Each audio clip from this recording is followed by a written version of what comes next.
এই মহলটিকে যারা পরাজিত শক্তি, যারা জানে আমরা পরাজিত হব, এই জন্য তারা 2026 সালের নির্বাচনকে বানচাল করতে চায়। এই নির্বাচনকে বানচাল যেন করতে না পারে, আমাদের নেতা বাংলাদেশের জাতীয়তাবাদী দলের ভারপ্রাপ্ত চেয়ারম্যান জনাব তারেক রহমানের আস্থাভাজন, বিশ্বস্ত, সৎ, নির্ভীক, কর্মঠ, যিনি ন্যায়, নীতিবান, ত্যাগী, আমাদের একমাত্র ধানের শীষের কান্ডারি ব্যারিস্টার নওশাদ জমিরকে ধানের শীষের মার্কায় বিজয়ী করবার জন্য এবং 2014 সাল বাংলাদেশের মানুষ ভোট দিতে পারে নাই, 2018 সাল ভোট দিতে পারে নাই, 2024 সাল ভোট দিতে পারে নাই, 2026 সালেও তারা ভোটটাকে বানচাল করতে চায়। আমরা জাতীয়তাবাদী যুবদল 17 বছর 7 মাস আন্দোলন সংগ্রাম করেছিলাম। এই আন্দোলন সংগ্রাম করতে গিয়ে সারা বাংলাদেশে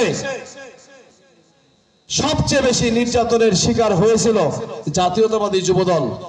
কেউ কারাগারে ছিল, কেউ নিহত হয়েছে, কেউ আহত হয়েছে, কারো হাত ভাঙে গেছে, কেউ বিভিন্নভাবে নির্যাতিত। শুধু যুবদলের নেতৃবৃন্দই নয়, সারা বাংলাদেশে জাতীয়তাবাদী দলের যারা আদর্শে বিশ্বাস করে তারাও নির্যাতিত হয়েছে।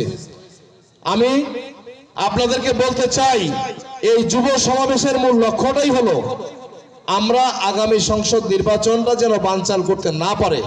এই জন্য যুবদল 17 বছর 7 মাস যেভাবে রাজপথে ছিল, এভাবে যুবদল প্রত্যেকটি ইউনিয়নে, ওয়ার্ডে, গ্রামে, গঞ্জে, সব জায়গায় তারা নির্বাচন প্রতিহত, যারা নির্বাচনকে যারা বানচাল করতে চায় তাদেরকে প্রতিহত করবে। আমরা তাদেরকে প্রতিহত করে ধানের শীষের যিনি আমাদের প্রার্থী, ইনার পক্ষে দীর্ঘ 17 বছর যারা ভোট দিতে পারে নাই তারা যেন ভোটের অধিকার ফিরে পায়, গণতান্ত্রিক অধিকার ফিরে পায়, বাংলাদেশে যেন গণতন্ত্র ফিরে আসে। এই জন্যই কিন্তু আমাদের এই যুব সমাবেশ। প্রিয় ভাইরা, আপনারা আমাদের প্রার্থী ধানের শীষের প্রার্থী ব্যারিস্টার নওশাদ জমিরকে আমরা কেন বিজয়ী করতে চাই, আমরা কেন যুব সমাবেশ করছি? আমাদের নেতা জমিরউদ্দিন সরকার স্থায়ী কমিটির সদস্য 2001 সাল থেকে 2006 সাল আপনারা দেখে